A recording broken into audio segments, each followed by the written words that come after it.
Assalamu alaikum dear student. Today we are discussing the metabolism. That defined term metabolism, discuss the subterm that is anabolism and catabolism, and also the ATP relationship with catabolism and anabolism. So we start with metabolism. Metabolism from Greek metabol means change, is the set of life sustaining chemical transformation within the cell of living organism. It says that metabolism, the sum total of chemical reaction that take place in our body that result in composition of component or breakdown of component.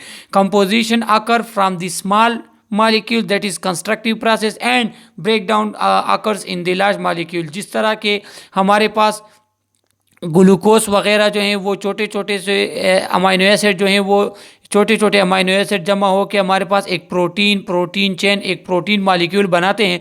बिल्कुल इसी तरह हमारे पास metabolism में break down भी होती हैं। तो मेटाबॉलिज्म हमारे पास the sum total of chemical reaction, chemical हमारे पास जो है ट्रांसफॉर्मेशन जो कि हमारे बॉडी लिविंग सेल में, लिविंग ऑर्गेनिज्म में होते हैं, इन्हें कहते हैं मेटाबॉलिज्म।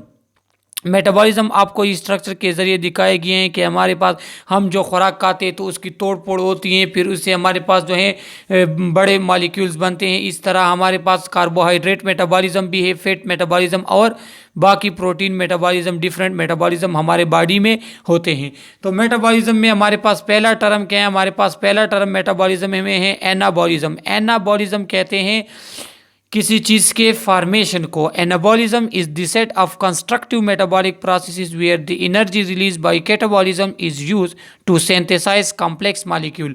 एनाबॉलिज्म में क्या होते हैं कि हमारे पास छोटे छोटे स्मॉल मॉलिक्यूल जमा होकर एक लार्ज कॉम्प्लेक्स मॉलिक्यूल बनाते हैं, और एनाबॉलिज्म को हम कंस्ट्रक्टिव प्रोसेस कहते हैं। ये हमारे पास मेटाबॉलिज्म का कंस्ट्रक्टिव प्रोसेस है। तो ये इंपॉर्टेंट एमसीक्यूज के लिए आप याद रख लें कि एनाबॉलिज्म जो है वो कंस्ट्रक्टिव है और उसमें हमारे पास लार्ज कॉम्प्लेक्स मॉलिक्यूल की सिंथेसिस होती हैं। ये दो चीज़ें हमारे पास हैं। In general, the complex molecule that make up cellular structure are constructed step by step from the small and simple precursor। और जनरली क्या होते हैं कि हमारे पास वो कॉम्प्लेक्स मॉलिक्यूल जो कि हमारे पास सेल का स्ट्रक्चर, सेल के जो है इंपॉर्टेंट फंक्शंस परफॉर्म करते हैं, वो किस तरह आते हैं? वो हमारे पास छोटे छोटे मॉलिक्यूल, स्मॉल सिंपल प्रिकर्सर को जमा करके हमारे पास वो लार्ज मॉलिक्यूल आते हैं। ये आपको एक डायग्राम के ज़रिए दिखाए गए हैं कि ये हमारे पास एनाबॉलिज्म है।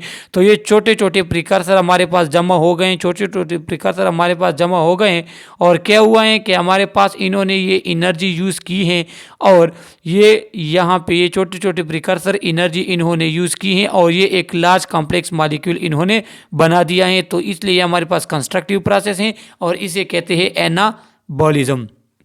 दूसरा हमारे पास है catabolism. Catabolism is the set of metabolic processes that break down large molecule. Catabolism हमारे पास क्या है कि उसमें लार्ज मॉलिक्यूल की ब्रेक डाउन होती है हमारे पास, और ये मेटाबॉलिज्म का एक टर्म्स है, मेज पार्ट है मेटाबॉलिज्म का।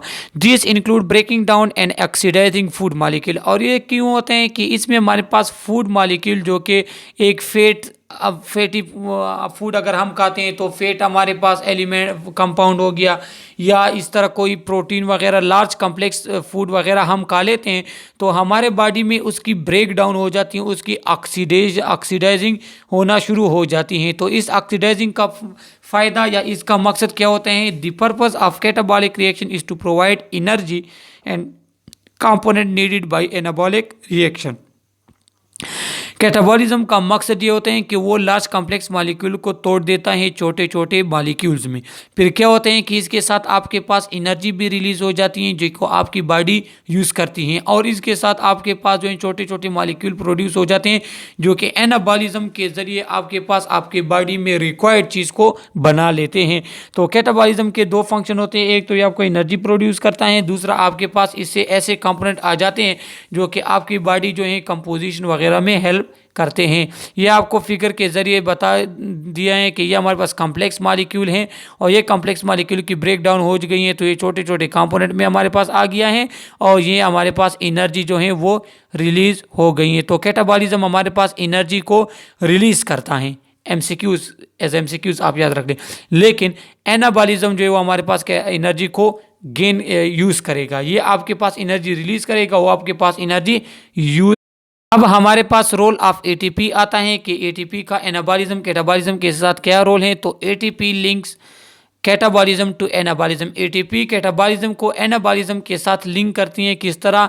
इस तरह के कैटाबॉलिज्म हमारे पास एटीपी प्रोड्यूस करता है। एटीपी हमारे पास एनर्जी करेंसी है, तो कैटाबॉलिज्म के दौरान हमारे पास एनर्जी प्रोड्यूस हो गई एटीपी के फॉर्म में, तो वही एनर्जी एटीपी के फॉर्म में आपके पास एनाबॉलिज्म यूटिलाइज करके आपके पास एक बड़ा कंपाउंड जो है वो बना लेता है। सो लिहाजा इसलिए एटीपी क्या करते हैं, एटीपी आपके पास कैटाबॉलिज्म को लिंक करता है एनाबॉलिज्म के साथ। कैटाबॉलिज्म में एटीपी प्रोड्यूस होंगे, एनाबॉलिज्म में एटीपी यूज होंगे। ये भी एमसीक्यूज के तौर पे आप याद रख ले कि ये लाइन इंतहाई इंपॉर्टेंट है।